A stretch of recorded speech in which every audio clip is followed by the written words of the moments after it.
जनपद अमेठी में शारदीय नवरात्रि के पहले दिन जिले के सभी प्राचीन शक्तिपीठ देवी मंदिरों पर सुबह से ही मां भगवती के दर्शन पूजन को लेकर मंदिरों पर श्रद्धालुओं की भीड़ देखने को मिली। जिले के शक्तिपीठ मां कालीकन धाम, दक्षिणेश्वर काली मंदिर और बड़ी दुर्गा काली मंदिर पर दर्शन को लेकर श्रद्धालु पहुँच रहे हैं। इसके साथ ही मंदिरों पर साज सजावट के साथ साथ सुरक्षा के भी कड़े इंतजाम किए गए हैं। ये माँ भगवती का परम सिद्ध स्थान कालीकन धाम के नाम से जाना जाता है। वेदों में, शास्त्रों में माँ की कथा वर्णित है। देवी भागवत में, सुख सागर में, श्रीमद् भागवत में, कालिका पुराण में 9वें स्कंद के 3रे अध्याय में कथा मिलती है कि मन सुत सरियाज के भई सुकन्या एक, तीसरे में रेखड़ कथा वर्णों सहित विवेक। ये महर्षि च्यवन जी की तपस्थली रही है। यहाँ से जितनी दूरी पर उत्तर में सरयू जी हैं, उतनी दूरी पर दक्षिण में गंगा जी हैं।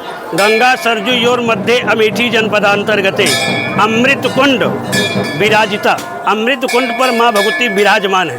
ये महर्षि च्यवन जी की तपस्थली रही है।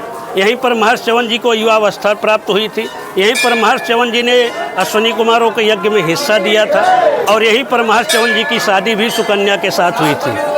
उसी में सोम यज्ञ हुआ था। इसी वजह से अश्विनी कुमारों को उस सोम यज्ञ में हिस्सा दिया गया। देवराज इंद्र इत्यादि नाराज हुए। उसके बाद वार्ता हुई तो यथा तथा यज्ञ संपन्न हुआ।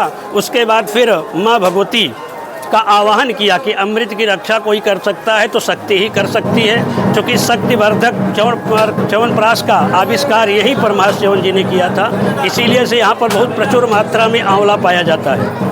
तो ये महर्षि च्यवन जी, देवता, सभी लोग मिल करके अमृत की रक्षा के लिए माँ भगवती का आह्वान किए और माँ भगवती अमृत की रक्षा के लिए अमृत कुंड पर विराजमान हो गई और माँ कालिका के रूप से विख्यात हो गई।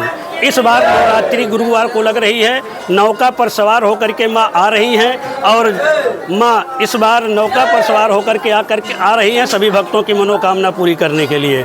फलों से माँ का श्रृंगार किया गया, जिसके दर्शन से अभीष्ट फल की प्राप्ति होती है।